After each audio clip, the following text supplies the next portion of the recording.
اچھا آپ لوگ مجھے بتا سکتے ہیں کہ یہاں پر میرے پاس وہ اسپاٹ لائٹ کہاں آئے گی، کیونکہ یہاں پر مجھے تو نہیں دکھ رہی، تاکہ آپ لوگوں کو ساتھ ساتھ پتا بھی چلے کہ ہم کہاں پڑھ رہے ہیں.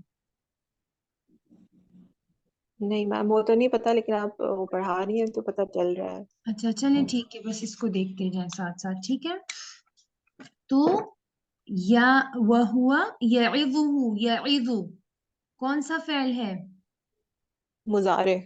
مضارع ہے. یعظ، یفعل، اصل میں یہ مضارع ہے، ٹھیک ہے، لیکن چونکہ ایک مختلف قسم کا فعل ہے جو کہ ہم نے نہیں پڑھا ابھی، لیکن ہمیں اس کہاں سے ہمیں پتا چلا کہ مضارع ہے؟ یا یا سے، اور دوسرا یہ کہ اس کا جو لام کلمہ ہے اس پر پیش ہے، تو ہمیں پتا چل گیا کہ یہ فعل مضارع ہے.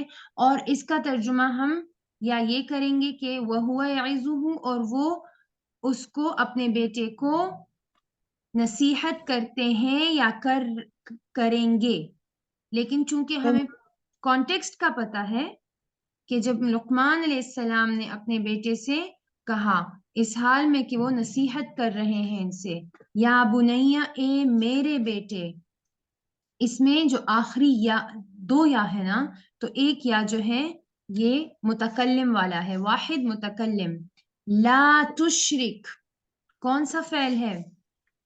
مضارع. لا تشرک، مضارع کے آخر میں تو ضمہ آتا ہے اور یہاں پر اوپر جزم ہے، سکون ہے.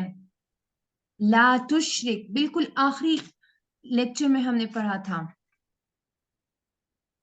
کہ لا بھی آ گیا اور فعل مضارع مجزوم آ گیا. ہاں جی، فعل مضارع مجزوم سے پہلے لا نہیں آ گئی تو امر ہم نے پڑھا تھا، اور ساتھ میں ہم نے نہیں پڑھا تھا، نہیں، نون ہا یا. تو یہ لا تشرک جو ہے یہ کون سا فعل ہے؟ فعل نہیں. اگین باللہ، اللہ کے ساتھ، بھی حرف جر. جر. فاطمہ اور زینیا آپ بھی انمیوٹ کر کے مجھے آنسر کرتے جائیں ساتھ ساتھ. ان الشرک، الشرک یہ کون سا اسم ہے؟ الشرک، الف لام لگا ہوا ہے اور آخر میں تنوین نہیں ہے، کون سا اسم ہے؟ مضاف الیہ. نہیں، الف لام لگا ہوا ہے اور آخر میں تنوین نہیں ہے اور منصوب ہے. منصوب کو چھوڑ دیں، الف لام لگا ہے تو یہ نکرہ ہے یا معرفہ؟ معرفہ.